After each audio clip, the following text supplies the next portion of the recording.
Fricks Games has a game out. Let's look at it. Fate, Defenders of Grimheim. This is for 1 to 4 players ages 14 and up and should take you between 30 and 180 minutes to complete.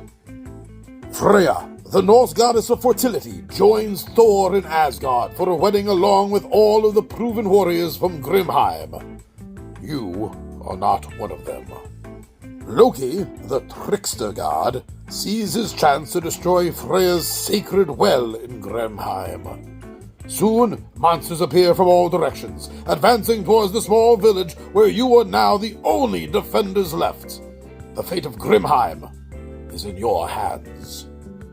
Fate is a cooperative game for 1 to 4 players who take the roles of talented but unexperienced heroes.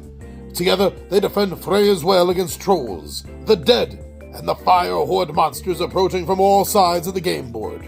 Kill monsters to gain experience and upgrade your hero. Solve quests to discover weapons and equipment, and stand shoulder to shoulder with your friends against the mighty monsters of Norse mythology.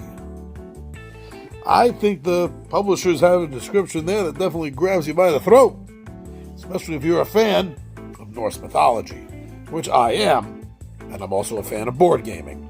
So that made me want to look a little more into this. And here's what I found out. Now, I am not the biggest fan, though a fan, but not the biggest fan of tower defense games. There's a few that I enjoy, and this one is definitely standing out and may prove to be one of them that I end up having in my collection. But going into this is not just a tower defense game, I found out. It does have elements and is meant to be a light RPG-style fantasy board game, besides just being tower defense. I think that definitely grabbed my attention and helped me want to learn more about a game involved in a subject that I'm only partially interested in. So anything that can grab someone like mine's attention for this game is worthwhile. It has a really quick, basically two setup action system from what I'm reading from other reviewers. And besides just the 2 actions that you can take during the game, there are parts that you can do. There are things that you can do during these actions that you don't necessarily find a lot in other tower defense games. Now, being a light RPG, part of it is gaining XP. You get that experience in order to improve your character. You're starting from these humble beginnings of a local boy done good or local girl done good kind of mentality. So yes, while you are playing the game, you can actively use actions to use your XP and to gain from it. That's pretty cool. And also, right in the middle of your actions, you can use one of them just to heal. You don't have to wait for any special healing moment or healing position to be in or place to be. You could just use one of your actions to heal.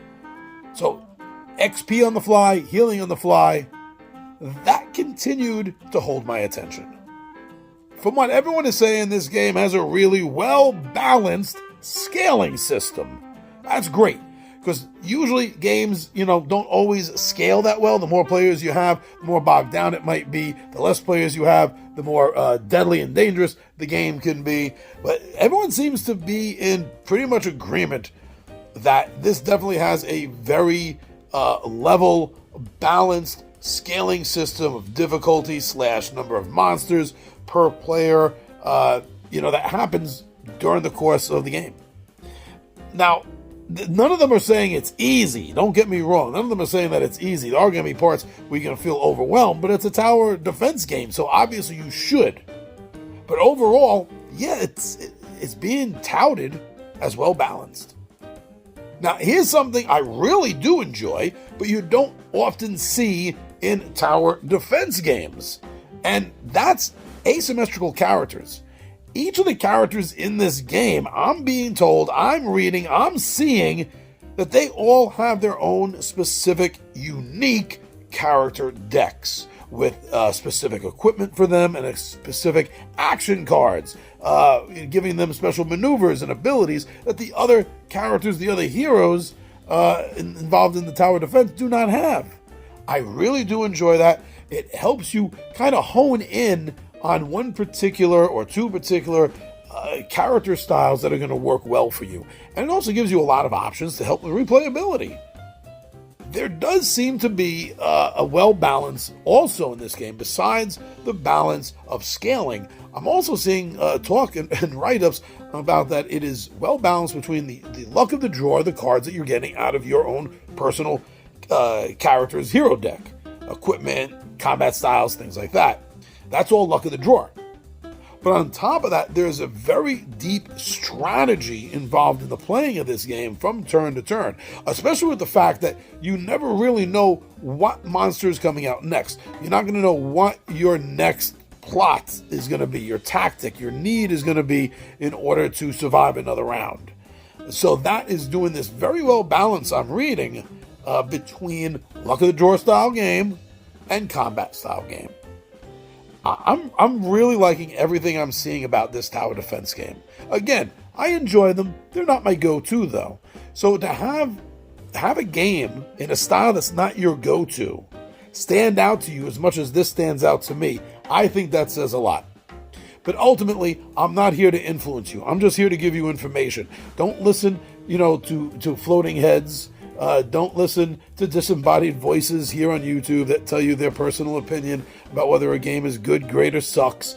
The best thing to do is find playthroughs. Watch a playthrough, and that'll give you a good idea, a damn good idea, if it's a style of game you and your friends are going to enjoy. So go, get yourself some more information on Fate, Defenders of Grimheim.